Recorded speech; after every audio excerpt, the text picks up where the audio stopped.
Hello दोस्तों, मैं आशीष एक बार फिर आपके सामने।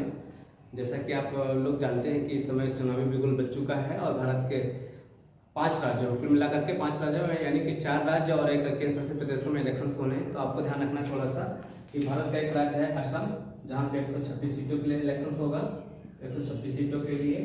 और दूसरी बात ध्यान रखना है, दूसरा राज्य है पश्चिम बंगाल। पश्चिम बंगाल में 294 सीटों के लिए इलेक्शंस होगा। तीसरा राज्य है तमिलनाडु, वहाँ पर 234 सीटों के लिए इलेक्शंस होगा। चौथा राज्य है आपका केरल। और केरल का नया नाम आप जानते हैं क्या हो गया है? केरलम, है ना, केरलम। तो वहाँ पे 140 सीटों के लिए इलेक्शंस होगा। एक केंद्र शासित प्रदेश है जिसका नाम है पुदुचेरी। क्या नाम है? पुदुचेरी।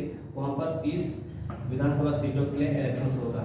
इसकी जानकारी कल भारत के मुख्य निर्वाचन आयुक्त ज्ञानेश कुमार जी दे रहे थे। और आप जानते हैं कि वर्तमान में भारत का जो निर्वाचन आयोग है वो 30 सदस्य, जिसमें से डॉक्टर सुखबीर सिंह संधू और दूसरे जो अन्य निर्वाचन आयुक्त हैं उनका नाम है डॉक्टर विवेक जोशी जी, वो साथ में मौजूद थे। तो वहाँ कल से ही कोड ऑफ कंडक्ट यानी आचार संहिता लग गई है। और आपको ध्यान रखना है कि पश्चिम बंगाल में जो चुनाव होंगे वो 2 चरण में होंगे।